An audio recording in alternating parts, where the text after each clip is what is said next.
Mazda 323 automatic transmission, ayaw mag change gear. Yan, kahit anong apak sa silinyador, kahit isagad mo yung silinyador, hindi siya nag change gear. Naka-stack sa first gear. Ayan, naka ano, yung kanyang hold sa transmission nagflash mga paps. Ayan,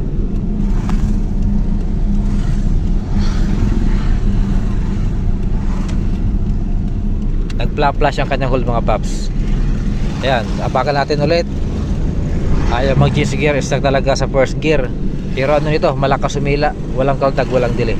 Ngayon, paano nga ba yung ito mga paps? Tara, samahan nyo akong panoorin ng video nito. Baka sakaling meron tayong matutunan na ano lang, kahit kaunting kaalaman lang patungkol sa ganitong issue na hold, nag-flash, ayaw mag change gear mga paps. Yan mga paps, ginabi na tayo. Medyo busy kanina. Yung ganitong mga issue mga paps na nag-blip yung kanyang hold, huwag agad natin isipin na sirang transmission. Ang una natin titignan, wiring. Yan, gaya dito sa ano, inhibitor switch, check maigi kung may putol. Gaya yan, wala naman. Tapos dito tayo sa may ano, parting throttle body mga paps. Hanapin din natin ang kanyang wire, isa-isa lang. Makikita din yan mga paps, huwag mainit. So ayan nga, makikita mo na kahit malayo yung kanyang TPS, may putol na wire mga paps. So ayan nga, oh, ayan. So ito yun mga paps. So ito, possible na ito yung dahilan kung bakit nag-blip yung kanyang hold na tayo mag-shift, nag-stack sa ano, sa first gear. Ayan, kahit ano nga mo sa silinyador, ganun pa rin. So yung wire na yan mga paps, papunta nga yan TCM, kaya ayaw mag-change gear. Ang gagawin lang natin dyan, syempre ating dudugtungin itong wire na yan.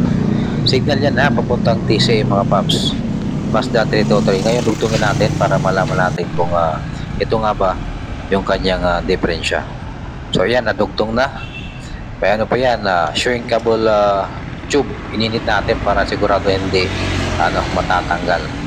So ayan, ibalik natin ng dahan-dahan. Syempre maingat tayo magbalik niyan kasi yung wire niyan malulutong, baka maputol na naman.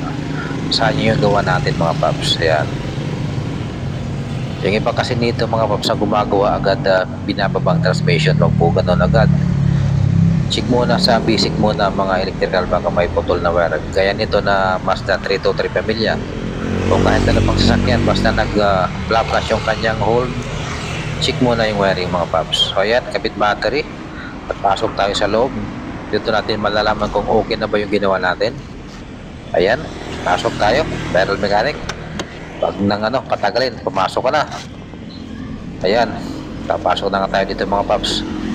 Dito natin malalaman kung goods na ba yung ginawa natin. Okay, saksak susi on, wala nang intro, i-start agad kung kayang umi-start.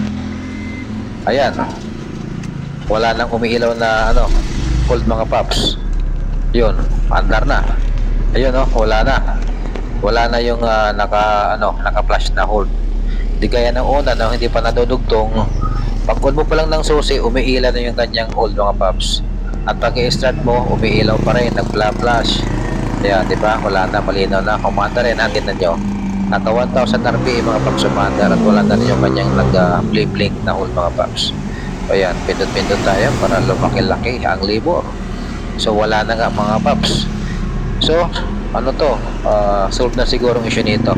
Tatakbuhin na lang natin maya-maya, painitin mo na ng konti para malaman natin kung solve na ba yung ano nito issue mga paps. So ayan, wala na talaga, hindi na bumalik. Ayaw na magpakita, natakot na sa atin mga paps. Okay na siguro to. Ngayon, test drive tayo. Ayan, ito na, test drive na tayo mga paps.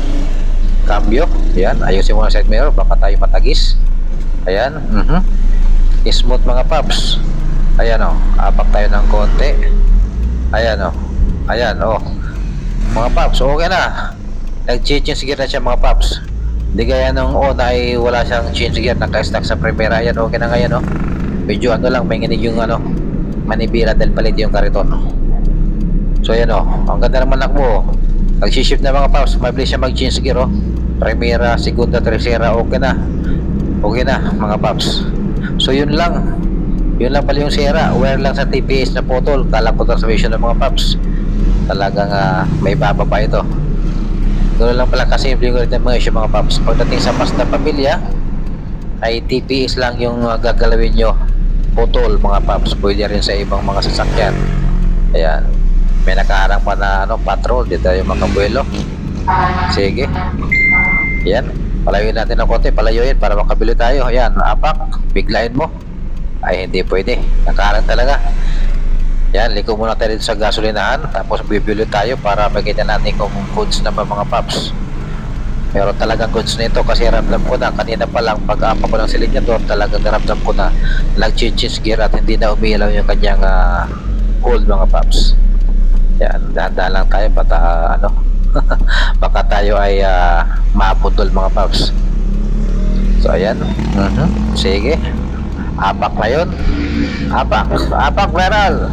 Ayun, yun oh, napakalakas na malakbo mga paps. Smooth na oh, ayan oh, goods na, nagsiship na. So yun lang mga paps ang sira nito.